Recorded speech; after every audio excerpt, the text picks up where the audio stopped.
All right, excellent afternoon to all those who are watching us across the states in Nigeria. They say Nigeria's foreign reserves just hit a 3-year high. So why are Nigerians still struggling is the question I'm asking. The central bank says that reforms are working, but is this the real progress or another policy marriage? I think those are the things that I will be showing more light on today. Again, I welcome you to another interesting episode of Real Talk with Kiki. I remain your convener, your chief host, Kiki Atanda-Owo. I think it's important for us to hear what on this day industry segment has for us. When I return, I give my 2 cents on it. Stay with me. I'll be right back.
All right, many thanks for staying with me. I think my takeaway from on this day initial segment today is that never has killing or assassination led to anything good in the history of any country. So it's always about us, I will give birth, it's always about we give birth to, who gives birth to war and fighting and marginalization and continuous oppression. So in this case of Ahmadu Bello, it's led to another coup, and from coups never ended in the military regime. So I just hope that we all can learn from the situation at hand and actually look for how we can, live together as a peaceful community. I think that's my takeaway from on this day initial segment today. It's time for a quick message from my sponsors. When I return, we'll dive straight to the topic at hand. Stay with me. I'll be right back.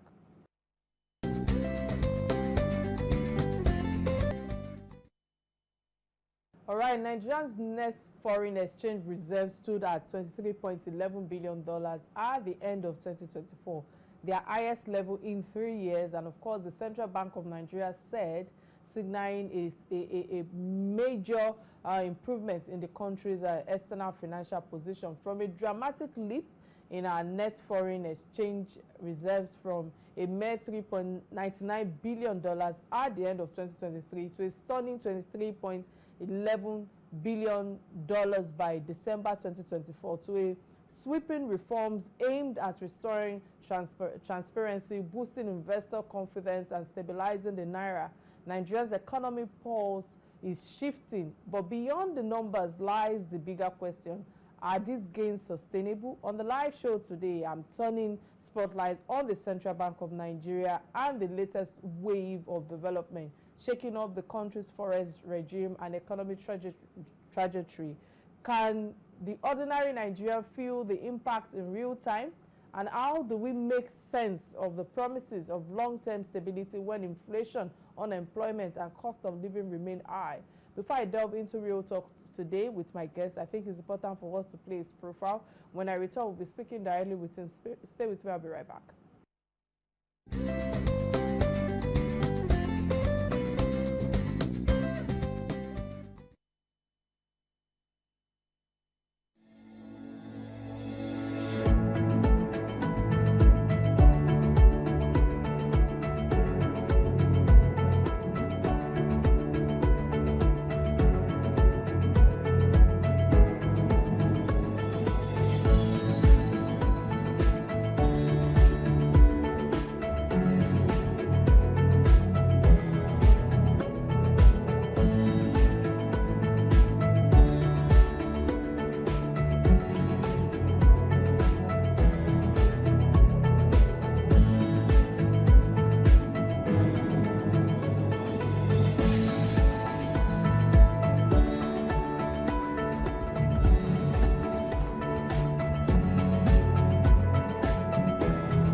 All right, welcome to the show, Mr. Johnson Chukwu. Thanks again for honoring my invitation to be on the live show today. Apologies that my tone or my voice is a bit low right now. I'm trying to get myself together. I'm a little bit strong, but putting that aside, thank you so much for creating time to be here today to lend your voice on the issues that affect us all.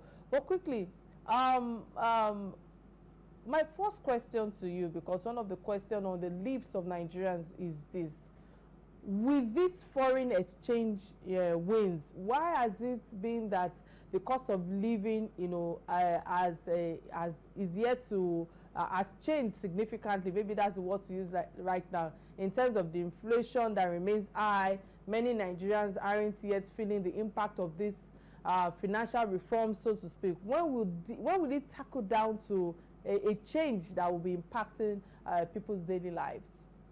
There are a couple of factors that actually inflame the living standard of citizens. One of which is the cost of goods and services, which is what you are referring to, inflation rate. And we know that even in February, inflation rate was still as high as 23%. And bear in mind that last year, inflation rate was averaged about 33.18%, call it 33.2%. So if you add another 23%, then means cumulatively in the past 1 year and 2 months, average prices have increased by about 55%. About 56%. So you can imagine if your income has not increased in the past 14 months by 56%, your standard of living would have worsened. So that's one factor that affects the standard of living. The other factor is level of employment. Of course, we know though NBS said unemployment rate is 4.3%, but an average Nigerian household is feeling the pinch of high level of unemployment. So if you have a household of 4 adults and only 2 are working, that means the income being generated by the 2 will be supporting 4. So you now have to spread that across the 4. So that's another factor that influences the standard of living. In terms of exchange rate, exchange rate reflects, or reserve reflects in exchange rate, and exchange rate reflects in inflation rate. And unfortunately, it's not just the exchange rate that reflects on inflation rate. You look at the productivity of the economy, particularly when for Nigerians, the availability of food and the cost of food, that which had unfortunately been distorted by the insecurity in major food base of the country. So what I'm just trying to emphasize is that it is not just improvement in reserve, which has a trickle-down effect, which has a pass-through effect on exchange rate, that will determine or inflame the standard of living of Nigerians. Other factors, and some of them are quite compelling. But dwelling on the impact of the improvement in reserve on inflation, you will observe that only last week, the central bank said they had to intervene in the foreign exchange market to stabilize the naira as a result of the Trump's imposition of tariff, which distorted global markets, which led to some run in currencies, particularly third world currencies. So we saw naira give way from about 1534 at the official rate, that's 1,534 naira to between 1,534 to 1,536 or 38 that was trading 2 weeks ago, to go as low as 1,600. And so, but we have seen that clawing back because central bank has the wherewithal or the financial muscle or to intervene in the market, which was coming from that improved reserve. So the reserve have helped us stabilize the exchange rate in the past few days because we now have the reserve. We have the capacity for central bank to intervene in the market. If we didn't have that improvement in reserve, probably we're talking of exchange rate moving as low as maybe 1,700, 1,800. We know that by February last year, exchange rate had touched about 1,900. So, and we didn't have that reserve. So what we have now is that the stronger reserve has helped the central bank, give the central bank the war chest to intervene in the market and stabilize the exchange rate, which will mean that we should not expect a major fluctuation in price levels as a result of exchange rate depreciation. So Nigerians may not see an material appreciation in the exchange rate, but even at that, we've seen some level of stability. Exchange rate this year started at about 1,534 at official window. It's until this movement we saw last 2 weeks, or last week, we saw exchange rate about 1,538 at the end of March. It started about 1,670 naira at the parallel market rate at the beginning of this year. As at last week, before the Trump tariff, it was trading about 1,540 and 1,448. So you can see, even at the private market, there was an appreciation because we have a stronger reserve. So for average Nigerians, what they are seeing is that the rate of inflation, as a result of pass-through effects of naira depreciation, will moderate. So in as much as their condition may not improve significantly, it will not worsen. So at least let them know that their conditions will not worsen, partly because we are not seeing naira depreciation. Other factors can come in and worsen it. Factors like food inflation, which luckily has also been stabilizing. Thanks for that insight right there. With all the figures that you've put out there, I have two questions for you. First is the Nigerians' next foreign exchange reserve that jumped from $3.99 billion, like I said earlier in my opening, at the end of 2023 to $23.11 billion. $23.11 billion at the end of 2024, the highest in 3 years, I emphasized earlier. So this reflects a substantial reduction in CBN's short-term liabilities. What does this mean for investors' confidence and future currency stability? That's my first question to you. My second question, based on your earlier submission, is the fact that gross external reserves, increased from $33.22 billion in 2023 to $40.19 billion in 2024. Within that year, how much of this growth is sustainable? Let's be honest, especially with Q1 2025 that declines let's say attributed to sensational debt interest payments. So with growing reserves, is Nigeria in a better position to serve its external debt, or some would I say controversialists that says that Nigeria has paid forward some of our foreign debt with our crude oil even beyond 2026? They said, I saw all of these things online. How do we put all of this in context? Okay, let's start from the impact or the implications of a net reserve of $23 billion. That simply means that is your actual savings, call it savings, because in layman's language, it's actually national savings in foreign currency, which is what we can use to import, which is what we can use to pay for services coming from other countries, which is the amount we can invest, which is what we give others confidence to invest their money with us. And the greatest benefit of having a strong reserve, beyond the fact that you have a stability in exchange rate, is that foreign investors are more confident to invest in your local currency instruments. You may have seen last year the central bank and the debt management office sold over 30 trillion naira worth of federal government debt instrument. Treasury bills 13 trillion, about 13 trillion, and about 5 trillion in federal government bonds, and the balance in federal government savings bond.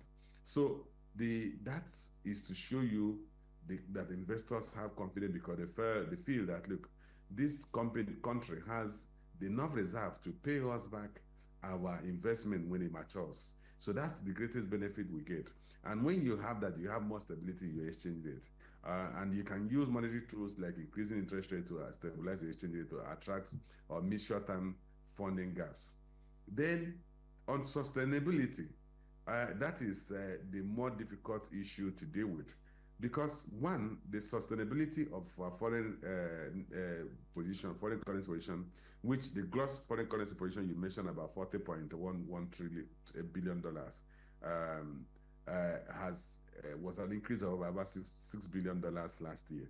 But the key thing we need to know, our creation into our net reserve largely come from surplus, positive balance of payment. Good thing last year, we had a positive balance of payment of $6.83 billion. So we need to sustain such positive balance of payment. Can it be sustained? Yes. Is it possible for it to reverse? Yes. And why did I say yes on both instances? It's because if we see a material decline in crude prices, which accounted for about $36 billion of our export earnings last year, if we see a material decline in crude prices, as a result of the Donald Trump tariff war, although that has been suspended for 90 days, then you are going to see a precipitous decline in your net foreign currency position, in your balance of payment, on your current account balance. And that can upturn the accretion we're having in the net reserve as well as the gross reserve. The gross reserve is a slightly different issue because it includes balances that are temporary in nature. It includes liabilities that have to be paid back. But if you really want to know what is important to you, is the net reserve. The gross reserve is important, it's relevant at points you can use it to manage short-term funding gaps, short-term shortfalls in earnings. But I'm more particularly interested in the net reserve. So those are the factors that will sustain the net reserve for us to continue to have consistent balance of trade surplus, consistent balance of payment surplus, and that is largely feasible if oil prices remain high and if our crude production volume keep improving. So if any of these two factors turn south, then we could see that it may become difficult to sustain the accretion we have had in the reserve. Thanks again for that elaborate submission right there. Listening to you, I cannot help but bring to fore Governor Olayemi Cardoso that attributes these gains to deliberate reforms, including reducing forward obligations and improving the market share thus far. But I must ask you, can this gain actually be protected, or are they vulnerable to oil shocks and physical indiscipline? What's your take on this?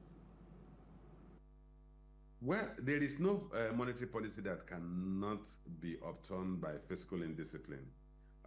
If, for instance, the federal government becomes very careless or very aggressive in terms of borrowing, or they do not abide by fiscal policy framework on budget deficit, and suddenly, or not even use the word suddenly, and increase materially our budget deficit, it then means that they will have to borrow from the central bank. If they don't borrow from the central bank, they have to borrow from the public.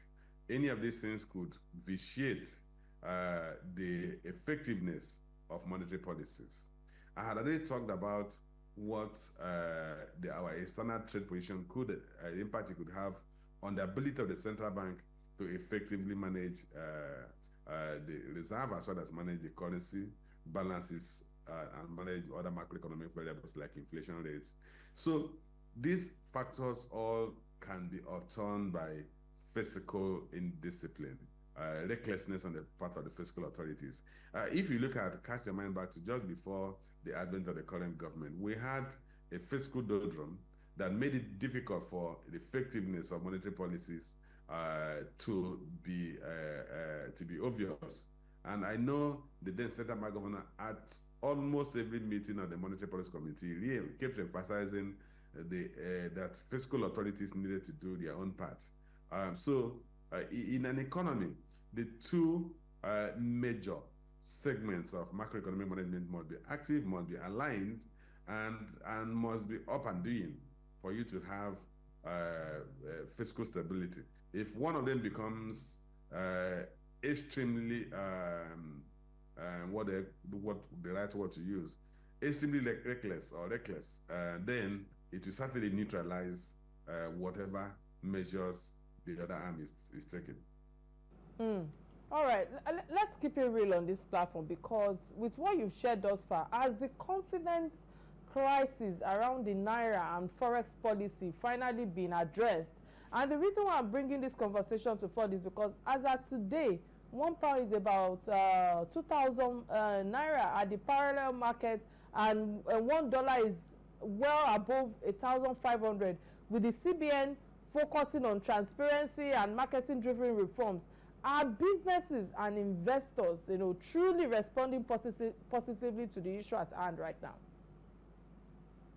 Yes, Kiki, I think to a reasonable extent, there's some level of confidence. Some level of confidence has been restored. The panic buying, people front-loading their demand have reasonably subsided. And what do I mean by that?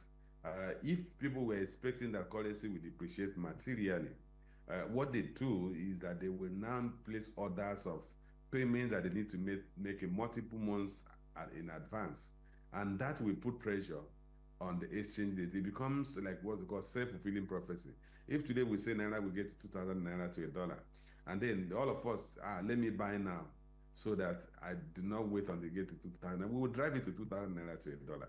But because people are no longer front-loading their orders, people believe there's some level of stability, which I try to emphasize that we started this year at the official window of 1,534 Naira to a dollar.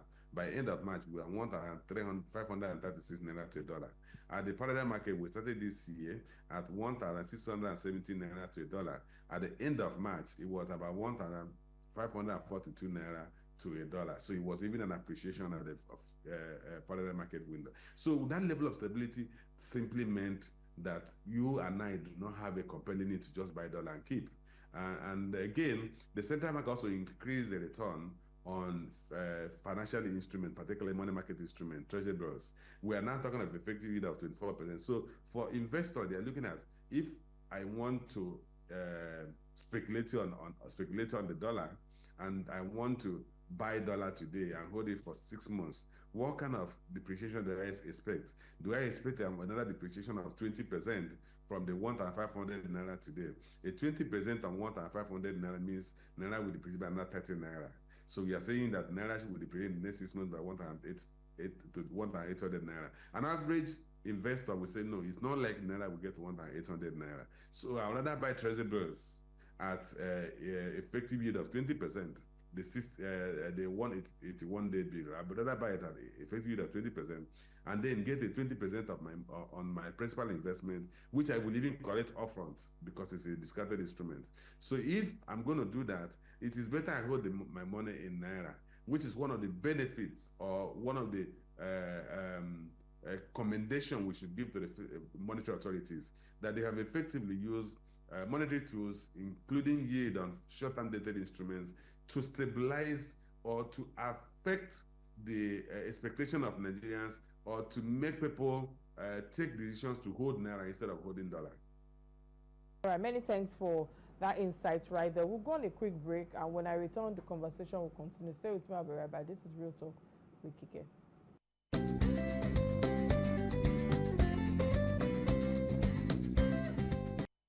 All right, glad to know you're still right there with us. In case you're just tuning in, this is Real Talk with Kike, and I've been in the art of today's conversation looking at the central bank's recent moves in reshaping Nigeria's forex regime, and of course how the rise in foreign reserves could mark a turning point or just another policy bubble, so to speak. Earlier, we explored the numbers and what they tell us, connecting it to the reality of today's world. Now we'll go deeper. What are the implications for external debt repayment?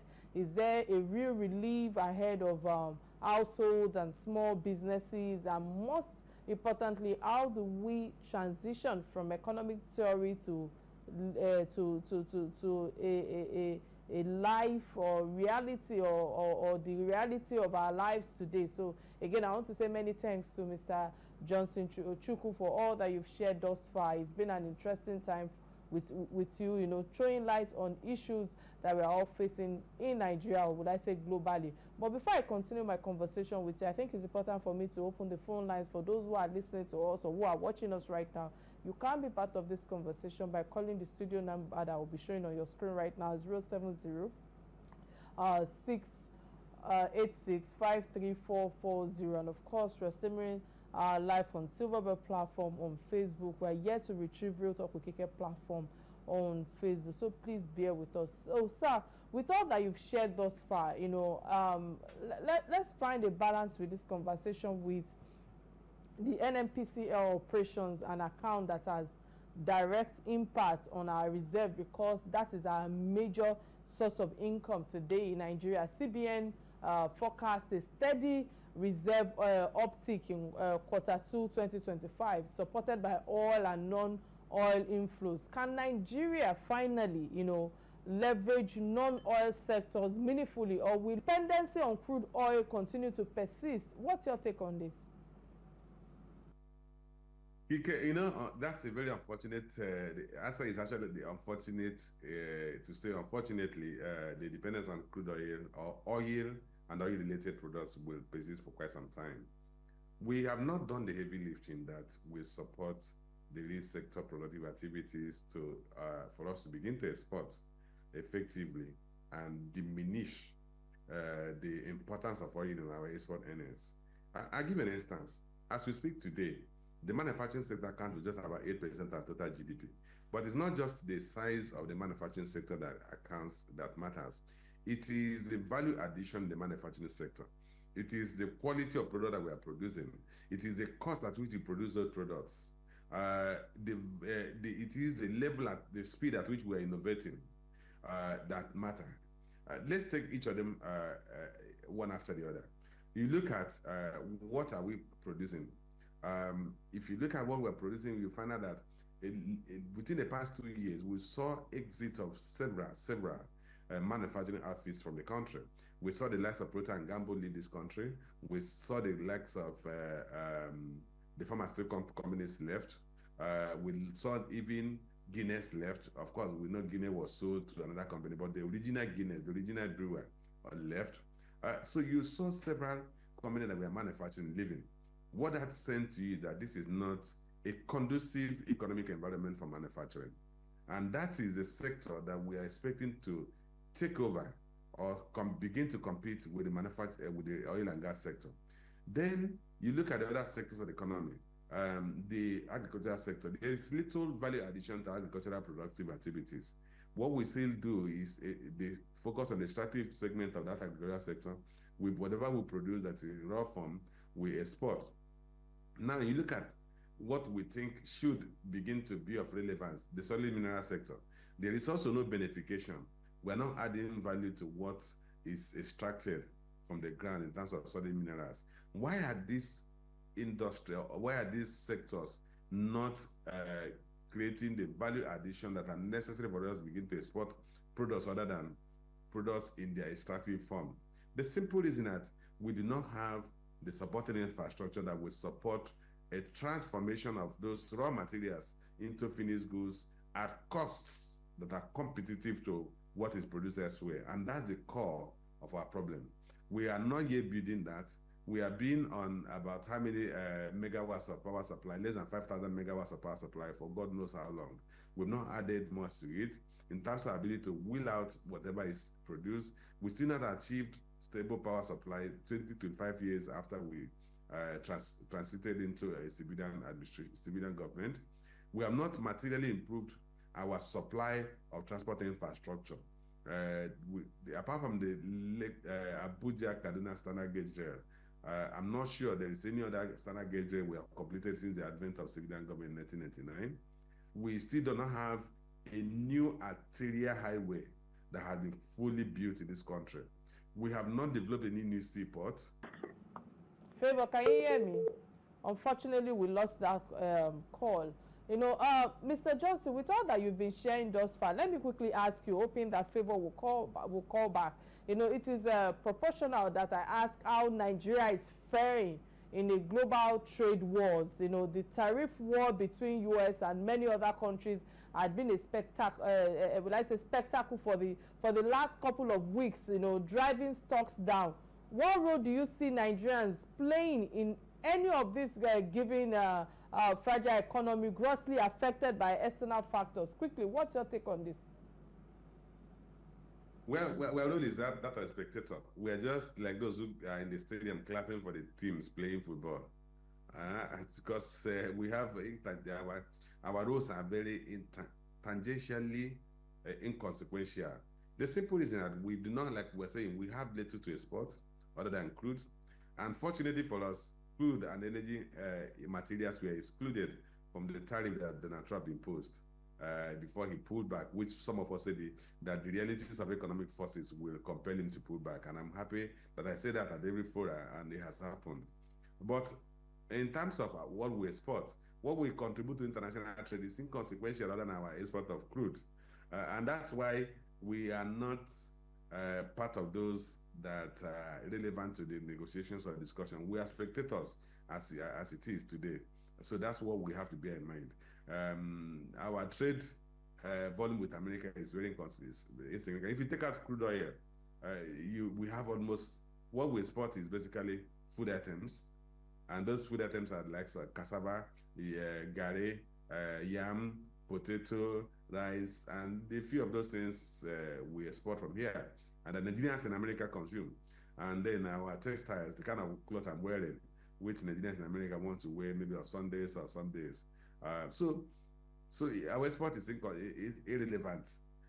And even our import is also not material. The total import from US in the last quarter of last year, the fourth quarter of last year, was only about 1 trillion naira, and accounted about just about 6.36% of our total import. So as a TWIA, Nigeria is not on the table. I completely agree with you right now, because we are spectators, really, but with all that you've shared also, maybe this might be my last question to you before we move to the last segment of the show.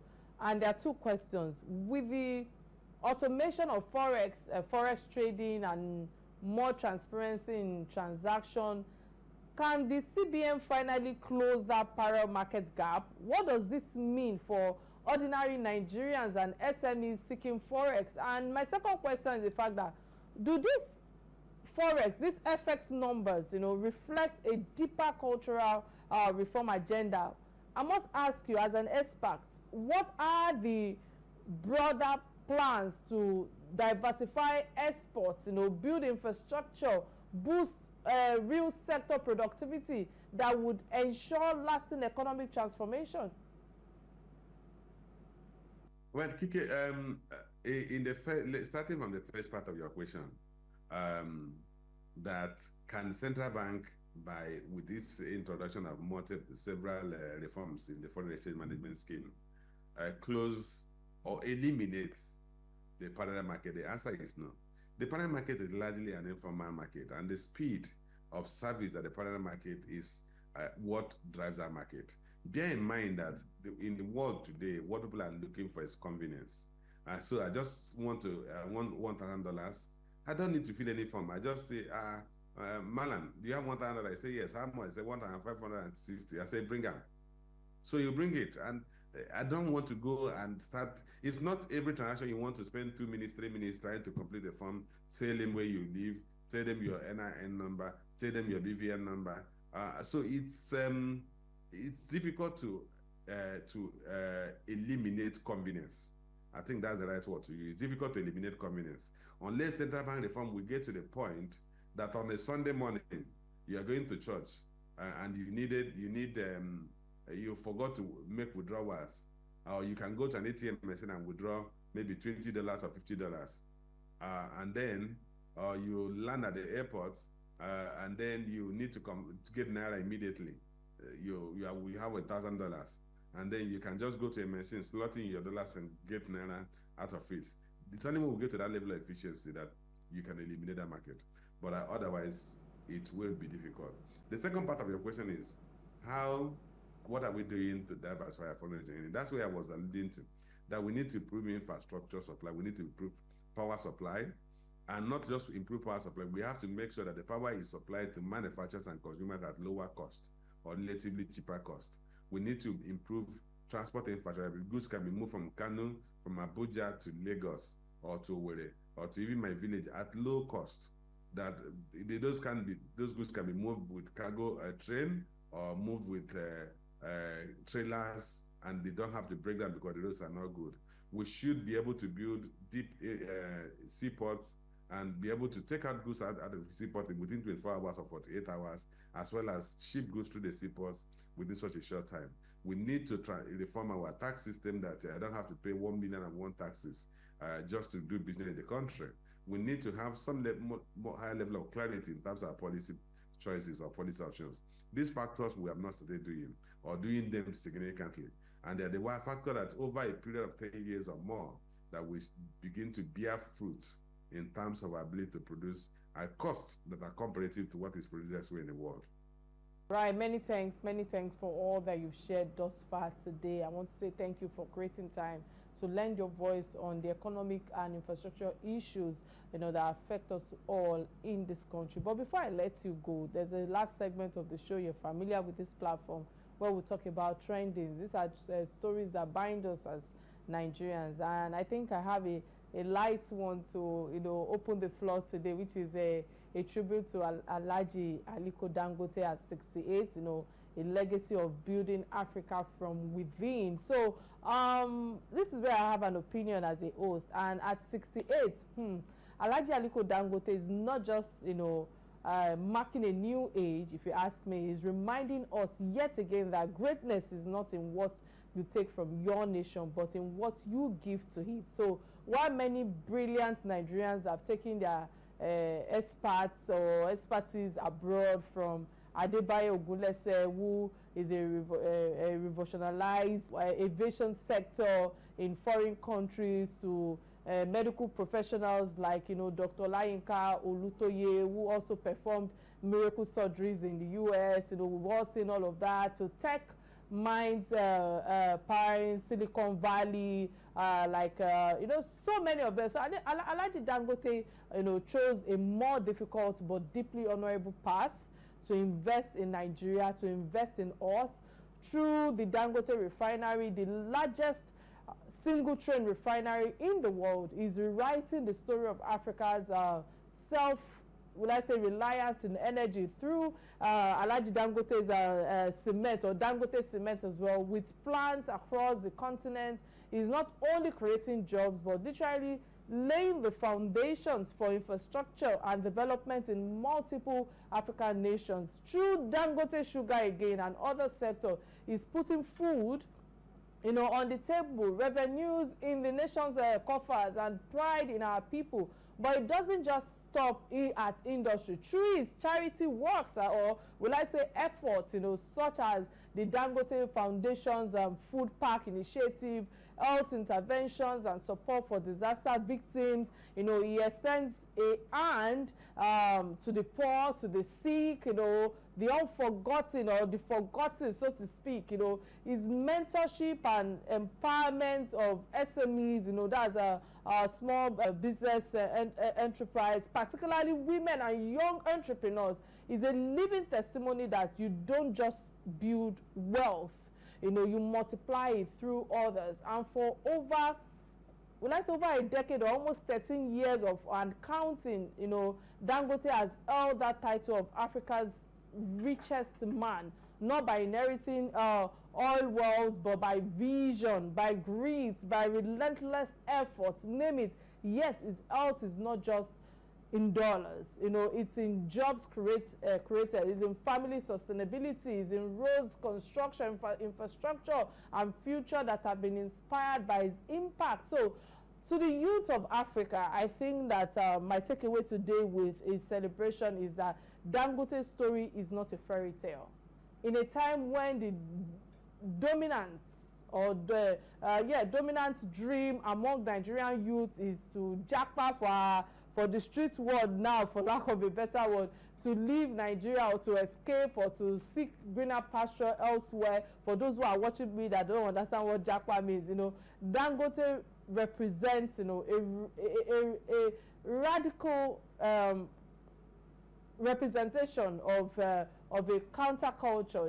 He has stayed, he had believed, and he built. It's a blueprint that I believe that you don't have to leave your land to find or to build greatness in another country. You can plant here in Nigeria, you can water here and flourish here. The real green pasture isn't always overseas. I'm talking from a place of experience. Sometimes it's beneath your feet, waiting for your hands to tilt towards it. So let this birthday remind us of the values that we must return to in terms of patriotism, in terms of purpose, patience, persistence, in a generation searching shortcuts. They just want to blow right now. Dangote's life teaches us the power of staying to fight, to build, to transform. So let me use this medium again to emphasize, that I join many Nigerians who have,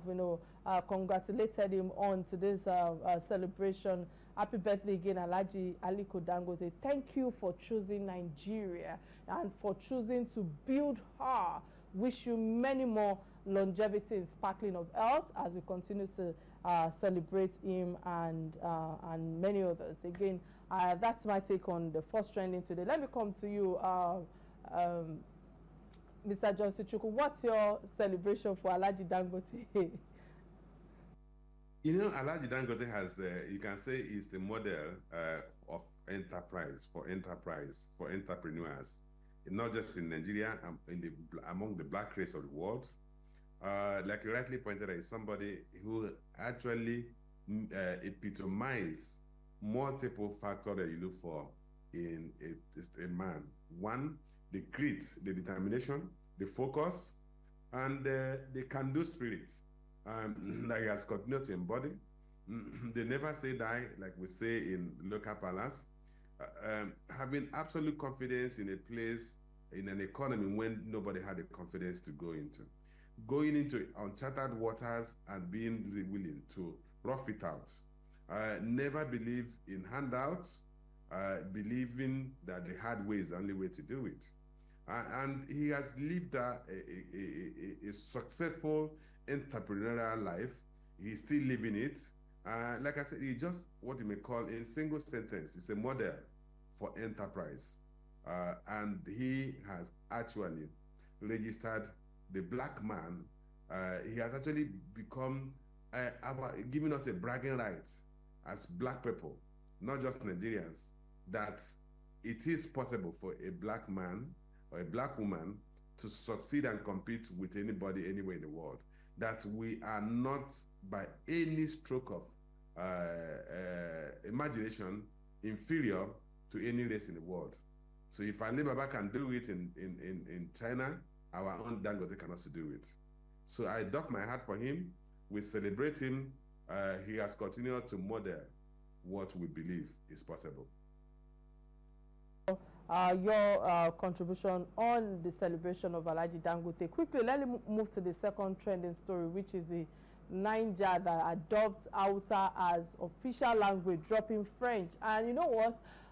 When I saw this bold move by the military government of Niger Republic to adopt Hausa as the national language over French is far more than a change for me in linguistic policy, because it's a political, cultural and psychological declaration of independence, if you ask me, one that carries deep symbolism for post-colonial Africa. But language also defines identity, power structures, and will I say access, because in Niger, only 13% of the population speaks French, yet it has been the default mode of education, governance, law, diplomacy. That means for decades, the majority of the population has been excluded from full participation in their own country, not by force, but by linguistic gates or access. So by elevating Hausa, or spoken by over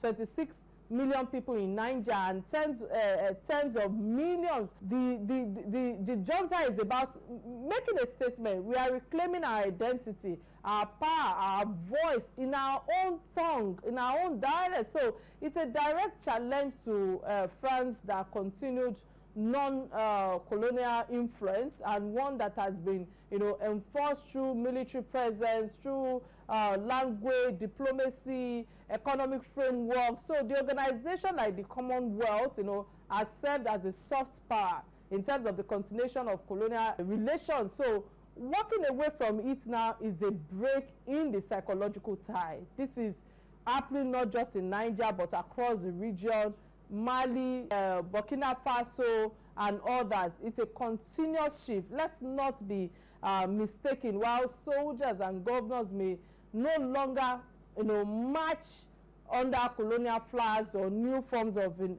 control that persist, because when you look at the economic control via currency, e.g. the CFA franc that pledged to France, the military dependency as well with foreign troops, that are stationed in African soil under the guise of security. Look at the linguistic and will I say educational dominance as well, where the language of colonizers, remain the gatekeeper for opportunities, everywhere. So today's colonial masters may wear suits and run multinational corporations or international institutions, but the structures of dominance remains in the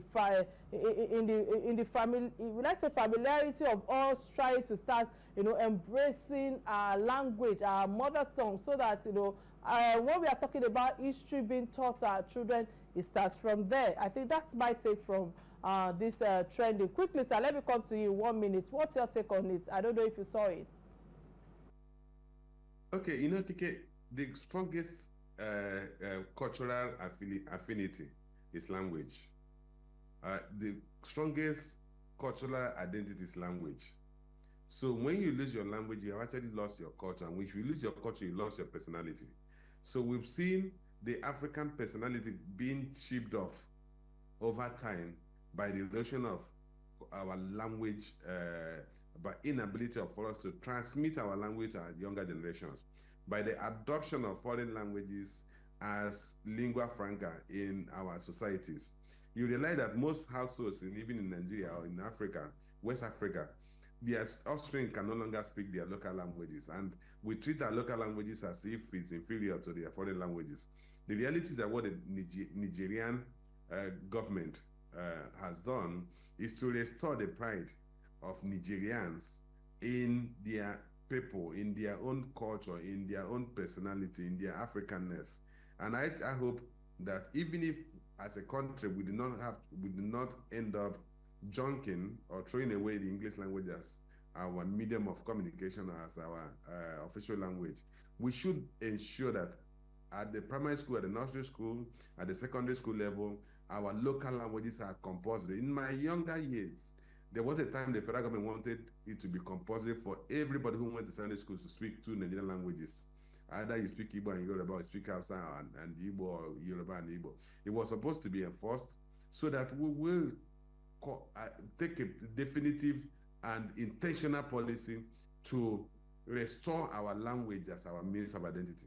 And if you lose your language, you have no identity. And I'm happy with what the Nigerian government has done, adopting Hausa as the official language. I hope that other African countries will take a cue from that and develop our own local language so that we sustain our culture, we sustain our cultural heritage. All right, many thanks again for all that you've shared thus far. It's been an interesting time on Real Talk with Kike today. Courtesy you, our resourceful guest, Mr. Johnson Chukwu, founder of Carry Assets Management. Thank you so much for creating time to do this with me. Thank you. I do not take you for granted. And this is where I draw the curtains of the show. Till I come your way, let's remember to be kind to one another. Bye now.